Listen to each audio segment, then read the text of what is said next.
시청자 여러분 안녕하십니까? 5월 27일 월요일 뉴스타트 1부 시작합니다. 먼저 주요 뉴스입니다.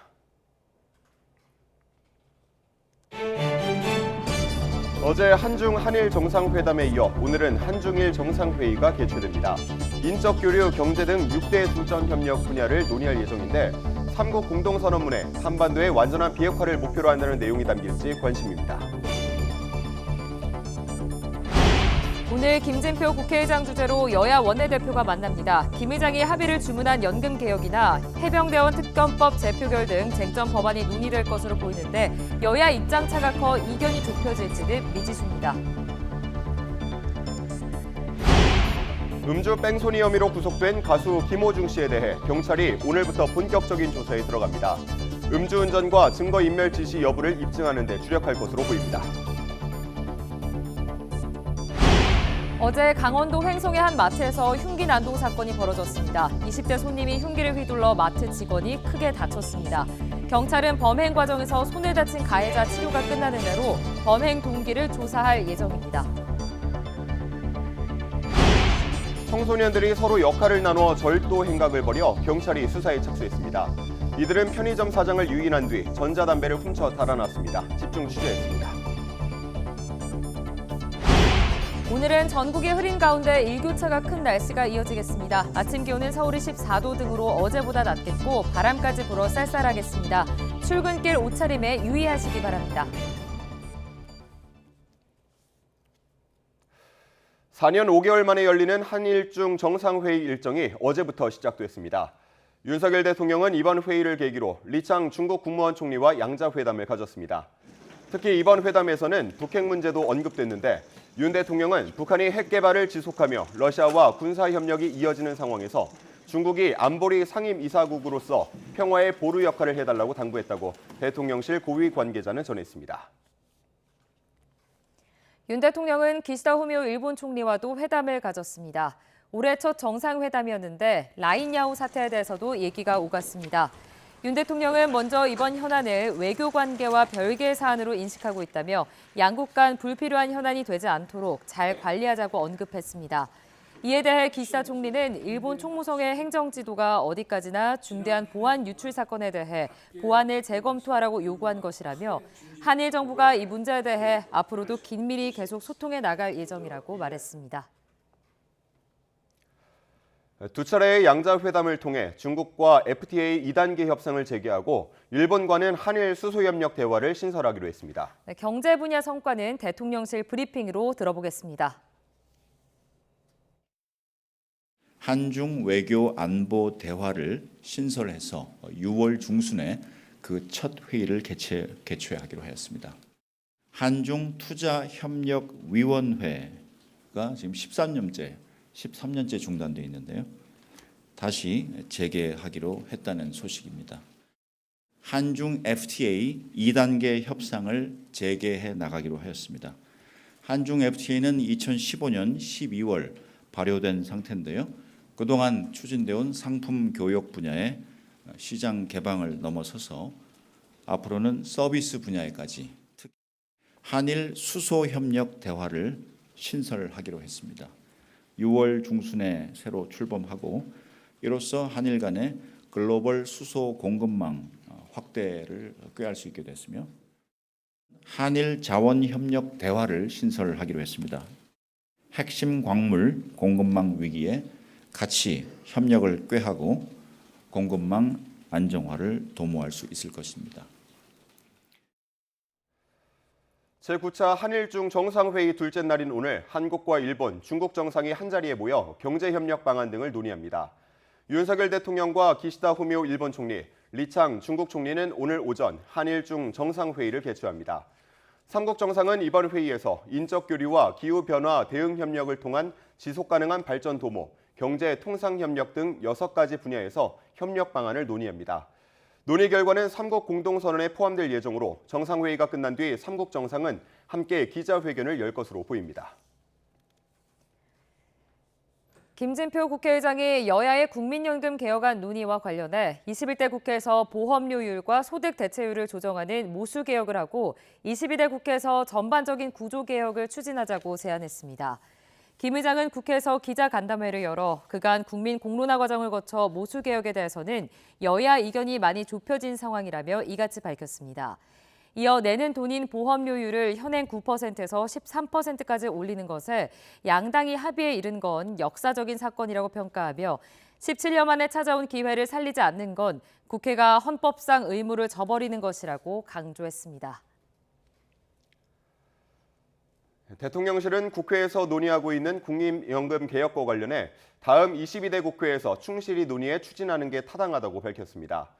대통령실 고위 관계자는 브리핑에서 연금 개혁은 모수 개혁과 구조 개혁이 모두 필요한 과제로 특히 청년과 미래 세대에 매우 큰 영향을 미치는 만큼 국민 모두의 의사를 반영해 결정하는 절차가 중요하다며 이같이 말했습니다.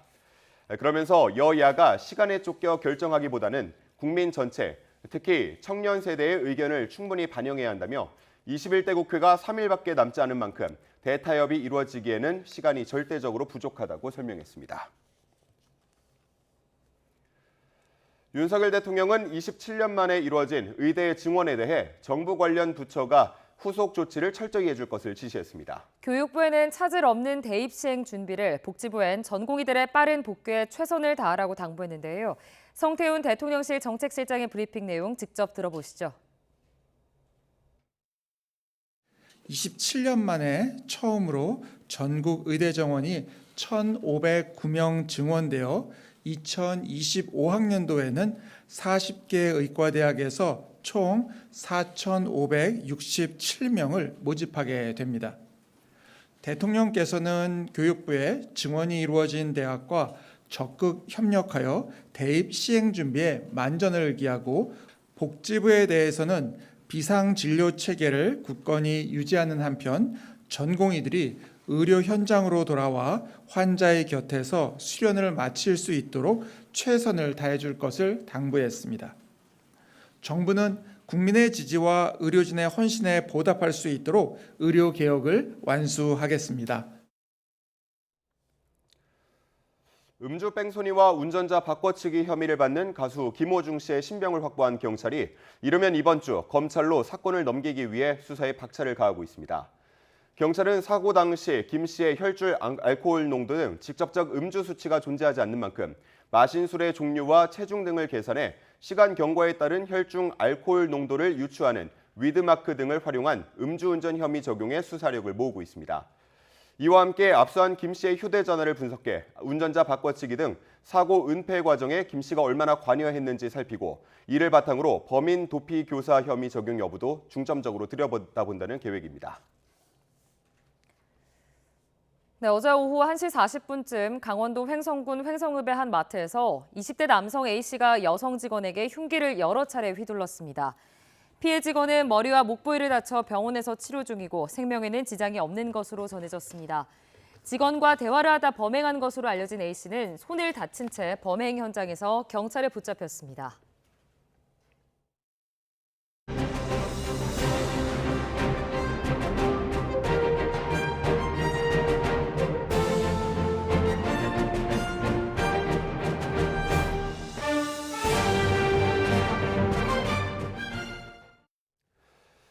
사 4년 5개월 만에 한일중 정상회의 참석을 위해 리창 중국 국무원 총리가 취임 후 처음으로 한국을 찾았습니다. 한중 양자회담에서 윤석열 대통령은 양국 소통을 강조했는데 회담 이후 양국은 안보와 경제 등 각종 분야에서 협력을 재개하기로 했습니다. 권남기 기자입니다.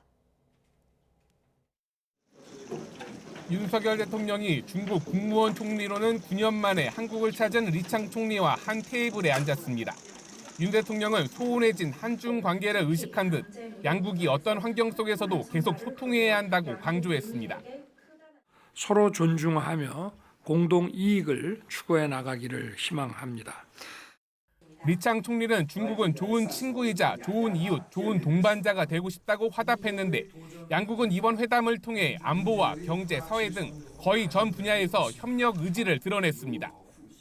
먼저 양국 외교와 국방 고위 관료가 만나는 한중 외교안보 대화를 새로 만들고 그동안 뜸했던 외교차관 전략 대화를 재개하는 등 외교안보 분야 소통을 강화하기로 했습니다. 6월 중순에 그 첫 회의를 개최하기로 하였습니다. 외교부와 국방부 당국 간의 2+2 대화 협의체라고 볼 수 있는데요. 서로의 경제와 민생에 이바지하자는 경제협력 의지는 더 도드라졌습니다. 문화나 법률 등 서비스 분야에까지 교류 확대를 논의하는 한중 FTA 2단계 협상의 동력을 다시 살리고 13년째 중단된 한중 투자협력위원회를 재가동해 양국 투자의 마중물로 삼기로 했습니다.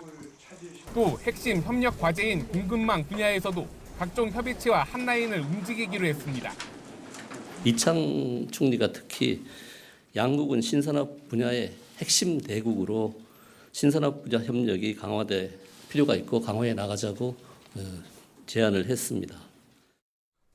양국은 이 밖에도 마약이나 피싱 등 국경을 넘나드는 범죄에 대응하기 위해 경찰 기관 간의 협력을 강화하고 양국 청년 교류 사업도 재개하기로 약속했습니다.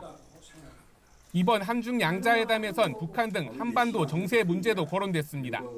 윤 대통령은 북한의 핵 개발이나 러시아와의 군사 협력을 언급하며 안보리 상임이사국인 중국이 평화의 보루 역할을 해달라고 말한 것으로 전해졌습니다. 다만 관심을 끌었던 시진핑 중국 국가주석의 방안이나 윤 대통령의 방중 관련 문제는 이번 양자회담에선 구체적으로 다뤄지진 않은 것으로 알려졌습니다. YTN 권남기입니다. 중국 외교부가 윤석열 대통령과 리창 중국 총리의 양자회담 결과를 발표하면서 윤 대통령이 하나의 중국 원칙을 견지한다고 언급했다고 전했습니다. 하지만 이 같은 내용은 한국 측 발표에는 포함되지 않았습니다. 중국 외교부는 어제 한중 양자회담 뒤 공개한 보도자료에서 윤 대통령이 한국은 하나의 중국 원칙을 견지하고 이런 입장은 바뀌지 않았다며 과거처럼 흔들림 없이 한중 관계 발전에 힘쓸 것이라고 말했다고 설명했습니다.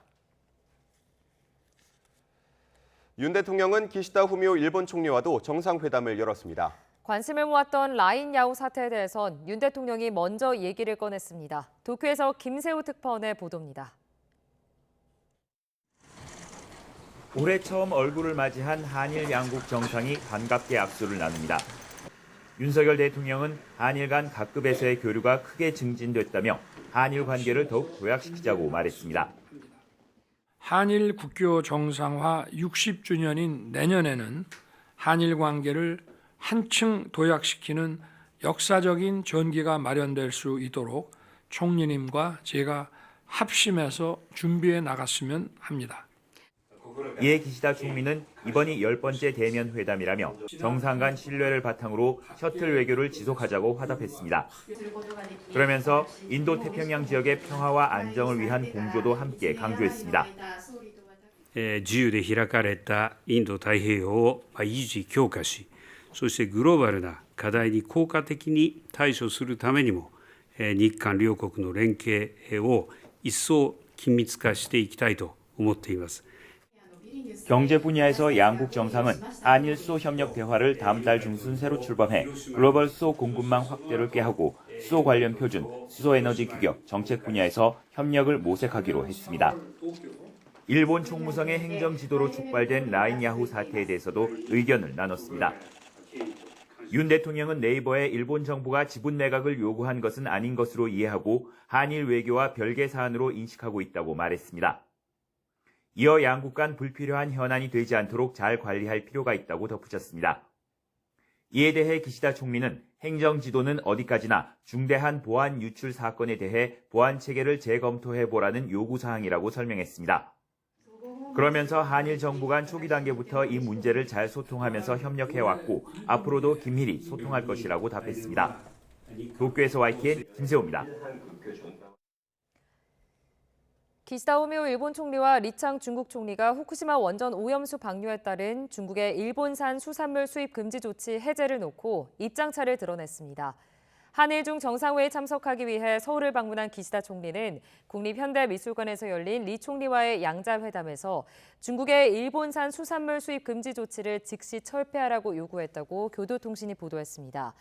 이에 대해 리창 총리는 후쿠시마 핵 오염수 방류 문제는 전 인류의 건강에 관련됐다며 일본이 자기 책임과 의무를 실질적으로 이행하기를 희망한다는 중국 당국의 종전 입장을 재확인했다고 중국 관영 CCTV가 전했습니다.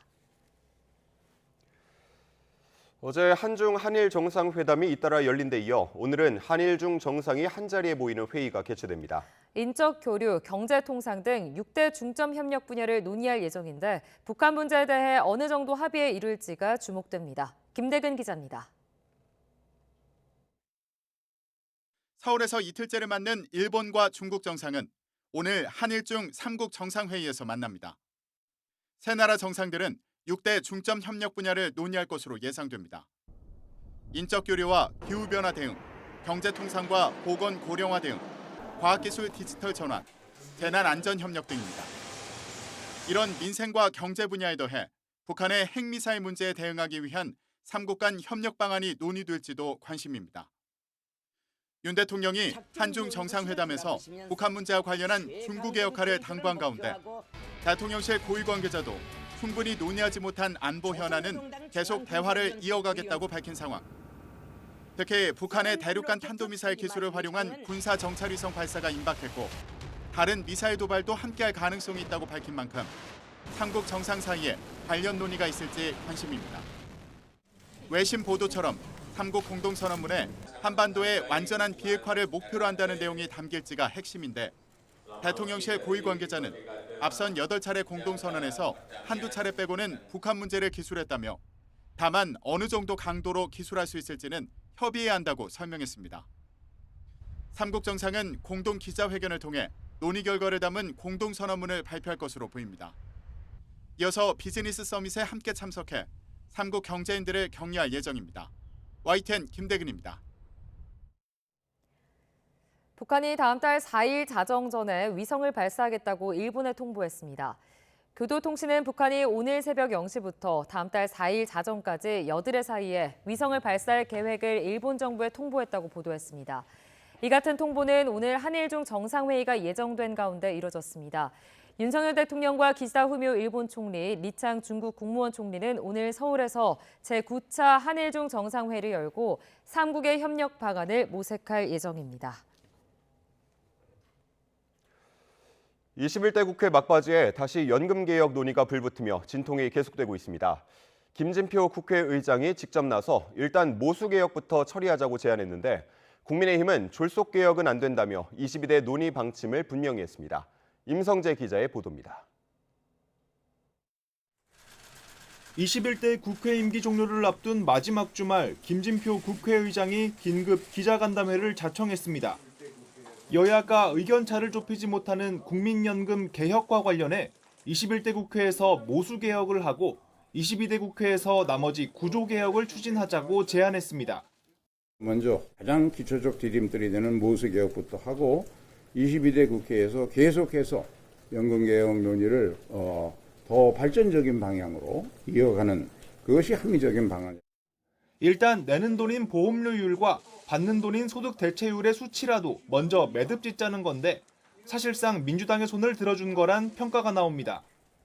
김 의장은 여야가 보험료율을 13%로 올리기로 접점을 찾은 만큼 마지막 골든타임을 놓쳐서는 안 된다고 강조했습니다.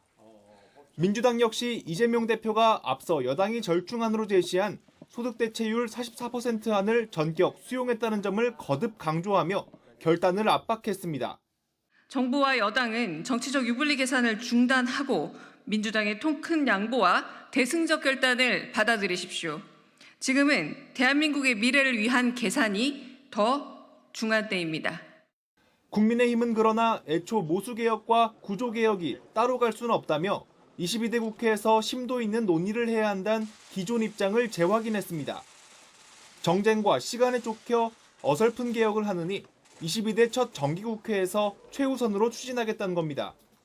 21대 국회 종료를 3일 남겨놓은 상황에서 떨이하듯이 졸속으로 처리하기에는 너무나 중요한 국정 과제입니다. 특히 야당이 함께하는 여야정 협의체를 꾸리고 국회 연금특위를 새로 구성해 국민적 공감을 얻는 방안을 내놓자고 강조했습니다. 민주당이 여당의 입장을 받아들였다고 주장하는 44% 안에 대해선 구조개혁을 전제로 한 것이란 점을 분명히 했습니다. 구조개혁과 부대조건이 합의가 잘 되면은 44%까지 추가 논의가 가능하다는 주권부 얘기인데 그걸 마치 모수개혁만 해도 44%를 수용했다고 하는 것은 거짓말이죠, 그건. 대통령실 역시 22대 국회에서 충실히 논의해 추진하는 게 타당하다며 특히 미래 세대의 의견을 충분히 반영하는 게 필요하다고 힘을 실었습니다. 김 의장은 연금 개혁안 처리를 위한 원포인트 본회의 개최 의사까지 공식화했지만 여당의 완고한 22대 논의 주장이 유지되면서 21대 국회 내 처리가 어려울 거란 관측이 여전합니다. YTN 임성재입니다. 27년 만에 의대 증원이 확정된 가운데 윤석열 대통령은 의대 입시에 만전을 기하라고 지시했습니다. 전공의 복귀와 관련해서 대통령실은 복귀 시점에 따라 행정처분도 검토하고 있다는 입장을 확인했습니다. 염혜원 기자입니다. 내년도 의대 증원 규모가 1,509명으로 확정된 가운데 윤석열 대통령이 대학 입시에 만전을 기하라고 지시했습니다. 대통령께서는 교육부에 증원이 이루어진 대학과 적극 협력하여 대입 시행 준비에 만전을 기하고 원활한 교육을 위해 필요한 조치를 취해 줄 것을 당부했습니다. 아직도 의대 10곳 정도가 증원을 위한 학칙 개정을 완료하지 못했지만 정부는 이번 주 안에 결론이 날 것으로 기대하고 있습니다. 이를 토대로 한 구체적인 입시 계획은 오는 30일 발표됩니다. 특히 교육부가 모집 정원의 60% 이상 선발을 권고한 비수도권 대학의 지역 인재 선발 전형이 관심입니다. 윤 대통령은 이와 함께 정부가 전공의들의 복귀에 최선을 다하라고 주문했습니다. 대통령실은 복귀를 거부하고 있는 전공의들에 대해 향후 상황에 따라 행정처분 시기와 범위, 방법 등을 검토하고 있다며 압박했습니다. 행정처분으로는 전공의 3개월 면허 정지가 거론되고 있는데 이 경우 전문의 자격 취득은 1년 이상 늦춰지게 됩니다. 교수들은 전공의들에게 책임을 물을 경우 휴진도 불사하겠다며 반발하고 있습니다. 갑자기 전공의 대표들 소환하면 해야죠. 전공의가 사법 처리가 원래 제일 컸고 행정처분 날라왔었어요. 의대 증원의 쐐기를 박은 정부는 입시 계획 발표에 이어 전공의 복귀까지 더욱 강하게 밀어붙일 전망입니다. 하지만 의료계 역시 달라진 것은 없다는 입장이어서 양측의 출구 없는 전쟁은 계속되고 있습니다. YTN 염혜원입니다.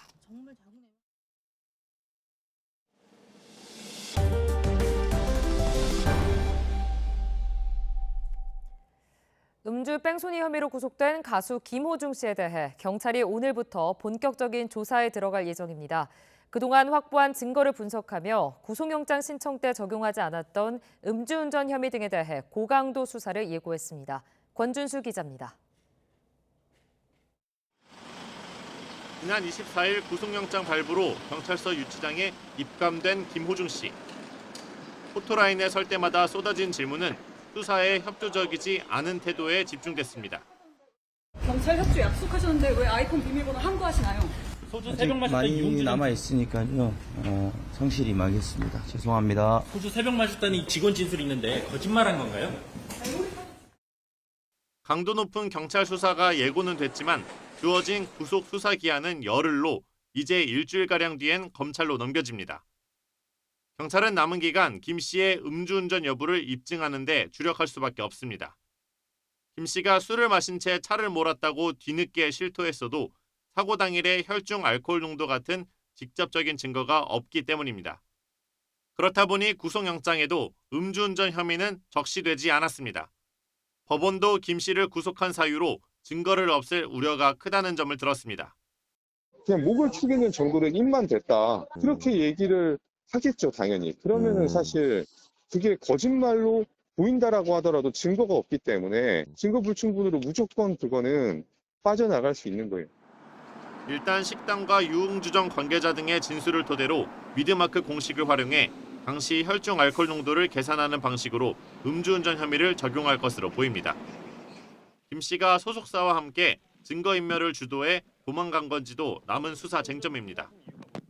조직적인 은폐 정황이 속속 나오고 있지만 김 씨와 함께 구속된 소속사 대표와 본부장은 사고 차량의 블랙박스 메모리 카드를 없앤 것도 매니저에게 거짓으로 자수하라고 한 것도 소속사 차원이라고 주장하기 때문입니다. 결국 김 씨를 검찰에 넘기기까지 경찰은 압수수색으로 확보한 자료와 김 씨의 휴대전화 등에서 정황이 아닌 사실을 발견해야 합니다. YTN 권준수입니다. 어제 오후 1시 40분쯤 강원도 횡성군 횡성읍의 한 마트에서 20대 남성 A씨가 여성 직원에게 흉기를 여러 차례 휘둘렀습니다. 피해 직원은 머리와 목 부위를 다쳐 병원에서 치료 중이고 생명에는 지장이 없는 것으로 전해졌습니다. 직원과 대화를 하다 범행한 것으로 알려진 A씨는 손을 다친 채 범행 현장에서 경찰에 붙잡혔습니다. 경찰은 치료를 마치는 대로 A씨 등을 상대로 사건 경위를 조사할 예정입니다. 10대들이 편의점에서 전자담배를 훔쳐 달아났다는 제보가 들어왔습니다. 경찰도 수사에 착수했는데요. 청소년들이 서로 역할을 나눠 합동 작전을 펼치는 듯한 절도 행각은 전국에서 반복되고 있습니다. 윤웅성 기자가 취재했습니다. 10대 초반으로 보이는 여학생 2명이 이야기를 주고받더니 편의점 안으로 들어갑니다. 한 학생이 물건을 찾아달라며 사장을 부르고 자리를 비운 사이 또 다른 학생은 일회용 전자담배를 낚아채 가방 안에 넣습니다. 뒤늦게 전자담배 재고가 부족한 걸 확인한 사장 A씨는 CCTV를 돌려보다가 학생들의 이 같은 은밀한 합동작전을 발견했습니다. 나 찾으니까 없더라고요. 근데 아이들이 없는 거 알고 부른 것 같아요. 나 좀 아무래도 배신감도 있고 충격적인 게 아직 어린 아이들이. 계산대 뒤편에 진열되는 일반 담배와 달리 전자담배는 이렇게 손에 닿기 쉬운 곳에 있다는 점을 노려 범행을 저지른 겁니다. 지난해에도 전국에서 비슷한 범행이 반복됐습니다. 경북 구미와 충남 천안에서 10대들이 라면을 일부러 쏟고 치워달라며 주인을 부른 뒤 전자담배를 훔쳐 달아난 겁니다. 자취가 연결되어서 순수한 마음에 저는 치우러 나갔었는데 학생들이 그렇게 절도 범죄를 저지를 거라고는 저는 전혀 생각지도 못했습니다. 전문가들은 촉법 소년이라 형사처벌은 피할지라도 둘 이상이 함께 계획적으로 물건을 훔치는 특수절도의 경우 엄한 처분을 받을 수 있다고 경고합니다. 특수절도는 사실 벌금형도 없고 최하가 1년 이상이거든요. 굉장히 중한 범죄이기 때문에 초범일지라도 소년 재판으로 넘기는 비율이 많고 보호처분의 수위도 단순 절도보다는 더 높아질 수가 있습니다. 경찰은 CCTV와 카드 결제 내역 등을 토대로 학생들의 신원을 파악하고 있습니다. YTN 윤웅성입니다. 식자재 물가가 가파르게 오르면서 조금이라도 아끼기 위한 이른바 짠물 소비가 등장했습니다. 가격이 저렴한 덩어리 고기를 사거나 채소와 과일을 냉동 제품으로 구매하는 소비자가 늘고 있습니다. 보도에 황보혜경 기자입니다. 경기 고양시에 있는 창고형 할인점입니다. 덩어리 고기 판매대 앞에 소비자들 발길이 이어집니다. 다 잘라져 있는 거는 가격도 워낙 부담도 되고 지금 물가도 비싸니까 제가 직접 썰어가지고 소분해가지고 남은 거는 뭐 냉장고에 넣어도 되니까. 직접 손질해야 하는 번거로움은 있지만 단위당 가격이 일반 상품보다 싸다는 장점에 많이 찾고 있습니다. 국내산 돼지고기로 가격을 비교해봤습니다. 이렇게 손질된 고기보다 덩어리 고기를 살 경우 가격이 13% 더 저렴합니다. 올해 들어 지난 22일까지 이마트 창고형 할인점 22개 점포의 덩어리 고기 매출은 지난해 같은 기간보다 36% 늘었습니다. 과일이나 채소는 냉동 제품이 인기입니다. 같은 기간 블루베리와 딸기 등 냉동 과일과 대파 등 냉동 채소 매출은 한 해 전보다 30% 넘게 올랐습니다. 예전에는 생을 좋아했어요. 근데 이제 가족들이 먹는 그게 이제 양이 많아지니까 요즘은 아예 냉동을 제가 사서 먹여요. 고물가의 식자재 부담을 줄이려 창고형 할인점을 찾는 소비자들이 늘면서 점포 매출도 덩달아 증가 추세입니다. 올해 1분기 기준 이마트 창고형 할인점의 매출액은 지난해 같은 기간 대비 12%, 롯데마트의 창고형 할인점은 10%가량 증가했습니다. 특히 신선식품이 물가 상승 영향을 크게 받으면서 국내산 대신 수입 제품을 찾는 소비자들이 눈에 띄게 늘었습니다.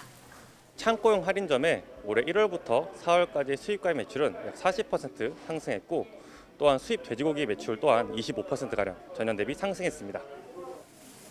고물가에 소득은 줄고 밥상 지출은 늘어난 가운데 조금이라도 식비를 아끼려는 짠물 소비 경향은 한동안 이어질 전망입니다. YTN 황보혜경입니다. 김과 간장, 초콜릿 등 식품 가격 인상이 잇따르는 가운데 다음 달부터 면도기와 건전지 가격도 오릅니다.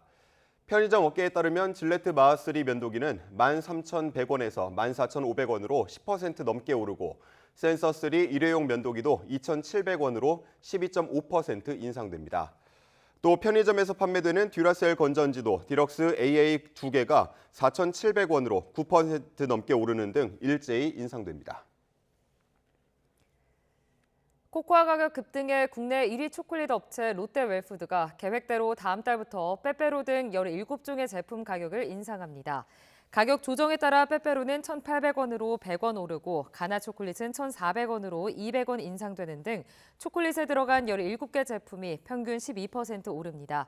롯데웰푸드 측은 초콜릿 원료인 코코아 시세가 3배 이상 올라 원가 압박으로 가격을 올리게 됐다면서 비스킷 등 다른 제품은 올리지 않는다고 설명했습니다. 세대수가 많고 매매가가 높은 대장 아파트 가격이 석 달 연속 오른 것으로 나타났습니다.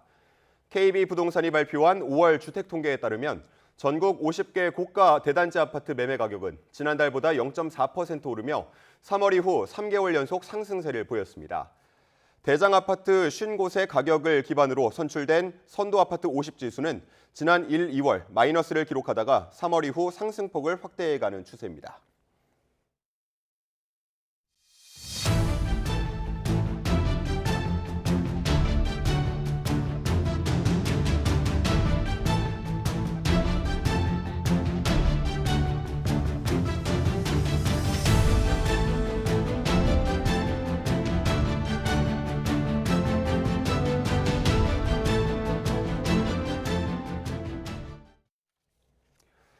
윤석열 대통령이 한일중 정상회의에 참석한 기시다 후미오 일본 총리, 리창 중국 총리와 만찬을 함께했습니다.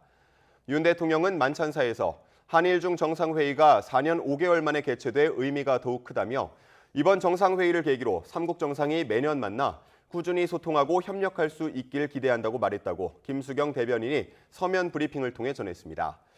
이어 윤 대통령은 한때 멸종 위기였지만 3국이 힘을 합쳐 보호해 3국 협력의 상징으로 자리 잡은 따옥이라는 새를 언급하며 정상회의를 계기로 3국 국민이 혜택을 체감할 수 있는 실질적인 성과물이 도출되길 기대한다고 밝혔습니다.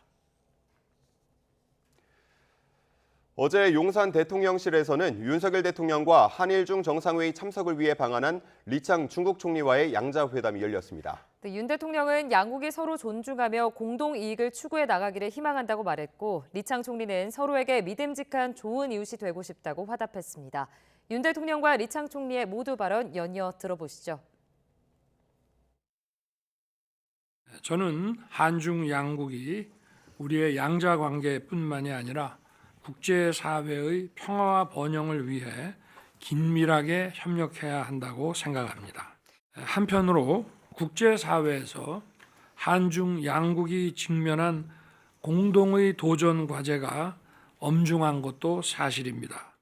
오늘날의 글로벌 복합 위기 속에서도 양국 간 협력을 계속 강화해 나가기를 희망합니다. 我特别想说的是我们都坚持相互尊重，通过平等对话、真诚沟通，不断地深化友好互信。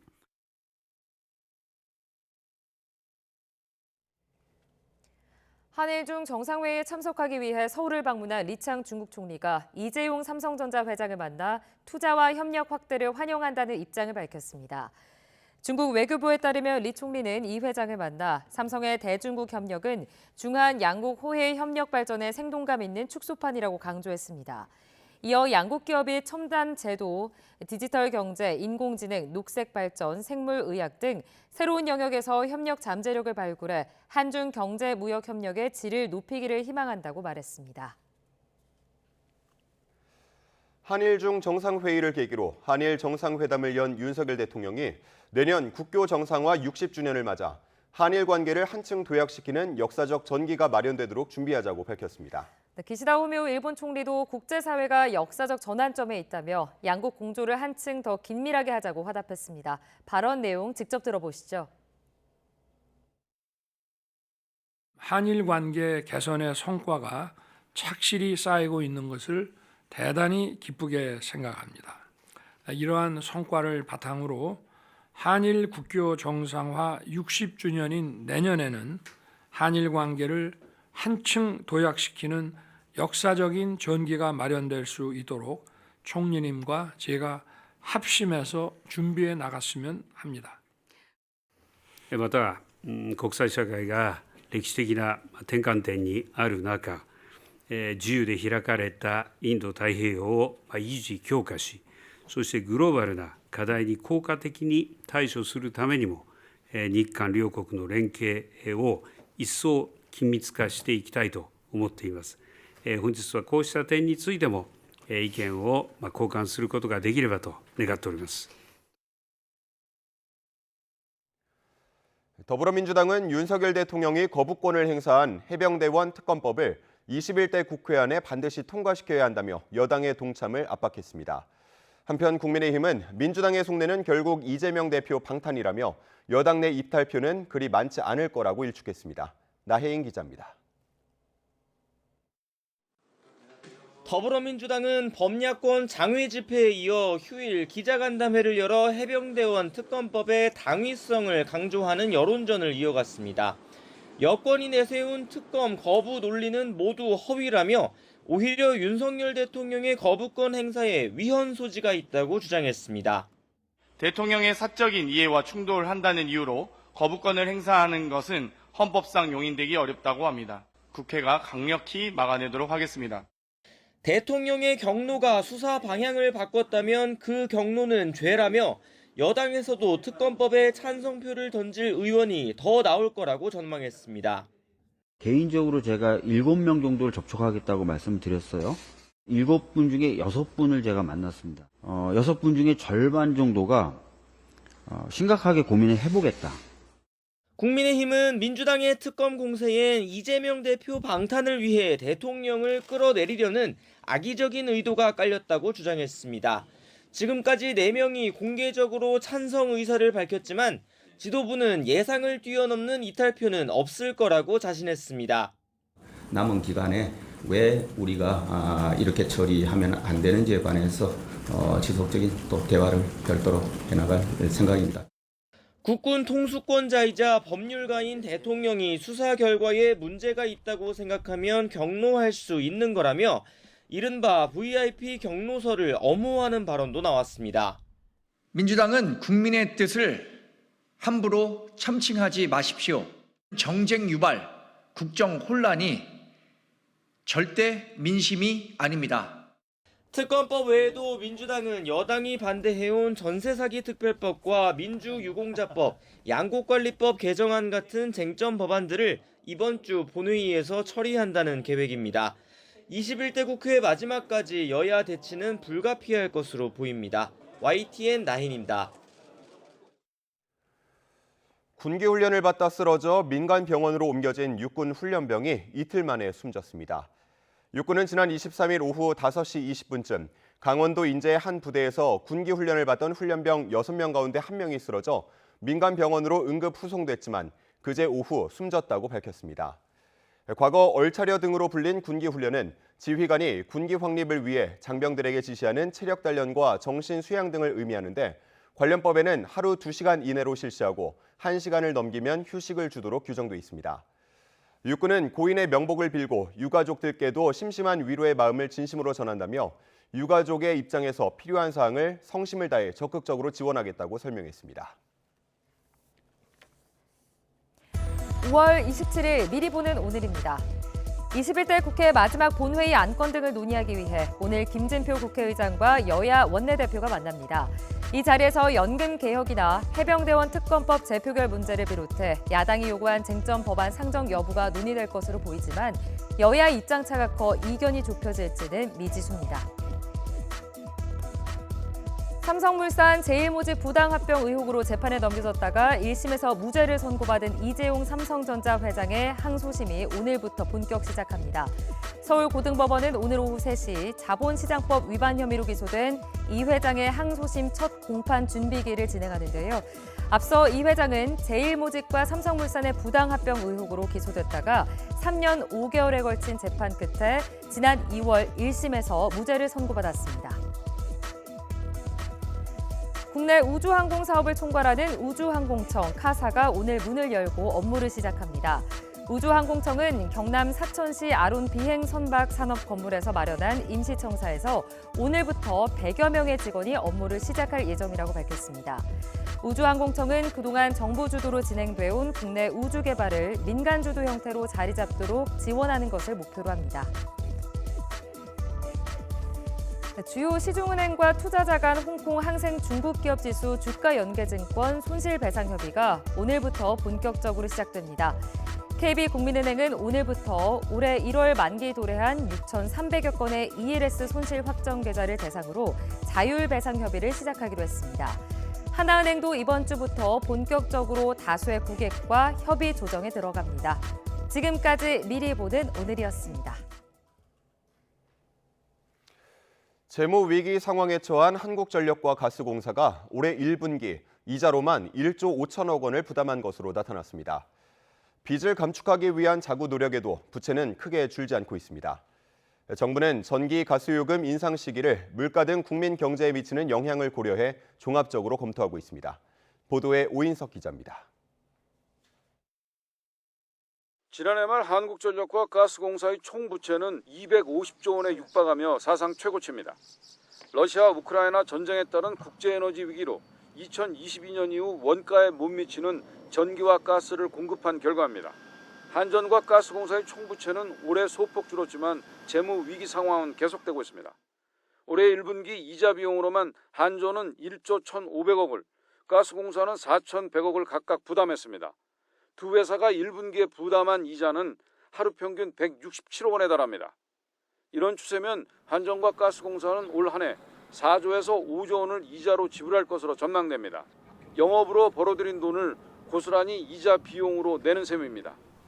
두 회사는 비핵심 부동산 매각과 투자 시기 이연, 임직원 급여 반납 등 다양한 부채 감축 노력에도 유의미한 수준으로 빚은 줄지 않고 있습니다. 한전은 43조 원대 누적 적자가 그대로 남아있고 고환율과 중동 정세 불안에 따른 에너지 가격 상승 흐름으로 영업이익 규모가 축소되는 모양새입니다.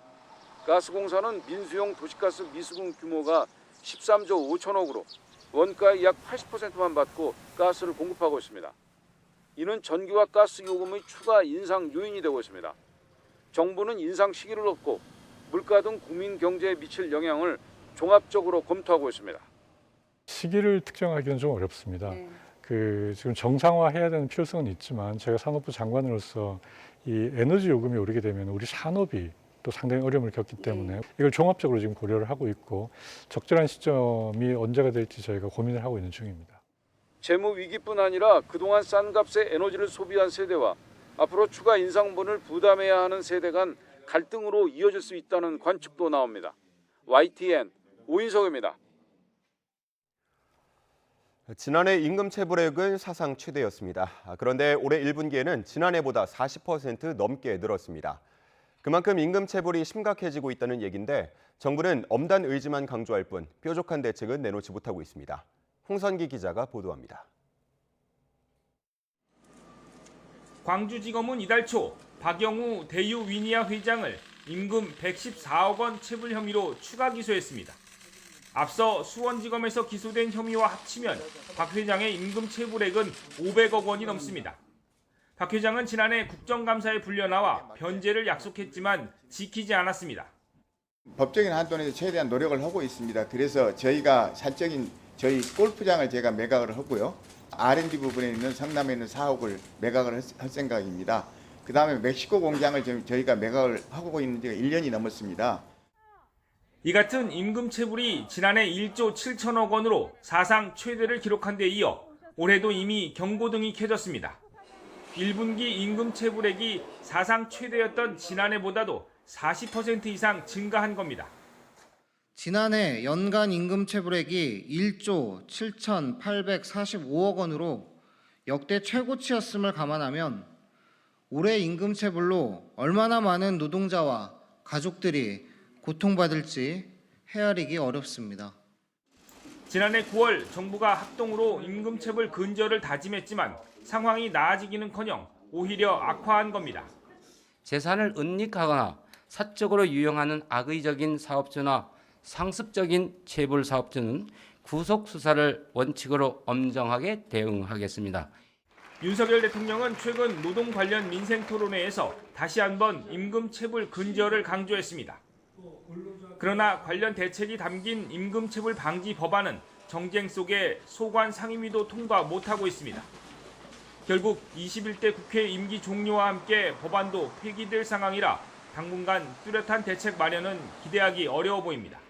YTN 홍성기입니다. 미국 중남부에 폭풍우와 토네이도 등 악천후가 잇따르면서 최소 11명이 숨졌습니다. 또 수십만 가구의 정전이 발생하는 등 물적 피해도 컸습니다. 김지영 기자가 보도합니다. 거대한 토네이도의 위력이 미국 텍사스 북부를 휩쓸었습니다. 대형 트랙터와 트레일러가 맥없이 넘어지고 뒤집히면서 고속도로 통행이 마비됐습니다. And we got a phone call that we had family that was here, and so I got here as fast as I could, and by the time I got here, they had already been taken off. They had some friends come pick them up.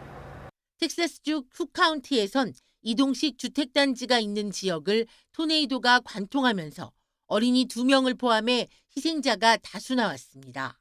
The little girl was on the side, and her dad was screaming in pain, and he was like, "Help me, like take me to the hospital." So. 오클라호마와 아칸소 등에서도 강력한 폭풍우와 토네이도로 인명피해가 속출했습니다. 주택은 물론 변전소가 파손돼 수십만 가구의 대규모 정전도 발생했습니다. 미국 폭풍예측센터는 토네이도 주의보와 함께 뇌우 경보도 발령했습니다. 특히 골프공 크기만한 우박도 동반될 수 있다고 경고했습니다. 천둥과 번개 위험에 인디애나폴리스에서는 유명 자동차 경주인 인디 500도 연기됐습니다. 앞서 지난 22일에도 미국 아이오와주에서 시간당 풍속이 최대 265km에 육박하는 강력한 토네이도가 발생해 피해가 컸습니다. 점점 심각해지는 기후변화 속에 토네이도 발생이 최근 더 잦아지고 있다는 게 미국 언론들의 분석입니다. YTN 김지영입니다. 유럽연합 EU가 가자지구 전쟁을 계기로 중동의 최대 난자인 이스라엘 팔레스타인 분쟁의 영속적 해법 찾기에 적극 나서고 있습니다. EU는 현지 시간 26일 벨기에 브뤼셀에서 팔레스타인 자치정부 새 내각의 개혁 의제를 논의하고 지원 방법을 모색하기 위한 고위급 국제회의를 열었습니다. 호시프 보렐 EU 외교안보 고위 대표는 모두 발언에서 중동 평화 달성을 위해서는 강력한 팔레스타인 자치정부가 필요하다고 강조했습니다. 볼로디미르 젤렌스키 우크라이나 대통령이 다음 달 스위스에서 열리는 평화회의에 미국과 중국 정상이 참석해 줄 것을 촉구했습니다. 젤렌스키 대통령은 미국과 중국의 지도자인 조 바이든 대통령과 시진핑 국가주석에게 우크라이나 평화회의를 지지해 줄 것을 요청한다고 밝혔습니다. 이와 관련해 미국 당국자는 미국이 평화회의에 참석할 거라면서도 참석자가 누구인지와 어떤 수준인지는 확인해 주지 않았다고 로이터 통신이 보도했습니다. 에마뉘엘 마크롱 프랑스 대통령이 현지 시간 26일 프랑스 국가 원수로는 24년 만에 독일을 국빈 방문했습니다. 마크롱 대통령은 어제 독일 베를린에 도착한 뒤 프랑크발터 슈타인마이어 독일 대통령과 만나 프랑스와 독일 관계는 유럽에 없어서는 안 되는 중요한 요소라고 밝혔습니다. 슈타인마이어 대통령도 마크롱 대통령의 이번 국빈 방문을 두고 양국 간의 우정의 깊이를 보여준다고 의미를 부여했습니다. 밤사이 비가 그치고 오늘은 점차 맑은 날씨를 되찾겠습니다. 다만 비구름 뒤를 따라 찬 공기가 유입되면서 어제보다 기온이 내려가겠는데요. 자세한 날씨 알아보겠습니다. 신미림 캐스터. 네, 기상센터입니다. 네, 밤사이 비는 모두 그친 건가요? 네, 봄의 끝자락에서 날씨가 참 변덕스러운데요. 밤사이 비는 대부분 그쳤지만 비구름 뒤를 따라서 찬 공기가 유입되고 있습니다. 오늘 서울 낮 기온은 23도로 어제보다 조금 더 낮겠고요. 예년 이맘때 기온을 2도가량 밑돌겠습니다. 자세한 지역별 기온부터 살펴보겠습니다. 현재 서울 기온은 14.7도, 대전은 14.3도, 대구는 20.2도 등으로 어제 같은 시각보다 조금 더 낮게 출발하고 있습니다. 한낮에도 찬바람이 불며 예년 기온을 다소 밑돌겠는데요. 오늘 서울 낮 기온은 23도, 대전도 23도, 대구는 26도를 보이겠습니다. 네, 휴일인 어제는 흐리고 비가 내렸는데 오늘은 어떻습니까? 네, 휴일인 어제는 전국 곳곳에 요란한 비가 내렸는데요. 비는 밤사이 대부분 잦아들었고 하늘도 점차 개고 있습니다. 하지만 제주도는 아침까지 5mm 미만의 비가 조금 더 이어지겠고요. 오늘은 전국적으로 바람이 무척 강하게 불겠습니다. 또 낮 동안 구름 사이로 볕이 내리쬐며 전국의 자외선 지수가 매우 높게 치솟겠는데요. 외출 시에는 자외선 차단제도 꼼꼼히 덧발라 주시는 게 좋겠습니다. 네, 끝으로 이번 주 날씨도 전해주시죠. 네, 남은 한 주간 뚜렷한 비 소식은 없겠습니다. 당분간 전국이 대체로 맑겠고 공기도 깨끗하겠는데요. 다만 찬 공기의 영향으로 모레까지는 아침 저녁으로 쌀쌀한 곳이 많겠고요. 한낮에는 기온이 크게 올라서 다시 초여름 날씨가 찾아오겠습니다. 이 봄에서 여름으로 가는 환절기인 만큼 기온 변화가 무척 심하니까요. 기온에 맞는 옷차림으로 건강 관리 잘해주셔야겠습니다. 지금까지 날씨 정보였습니다. 이상으로 뉴스타트 1부 마칩니다. 잠시 후 2부가 이어집니다. 시청해주신 여러분 고맙습니다.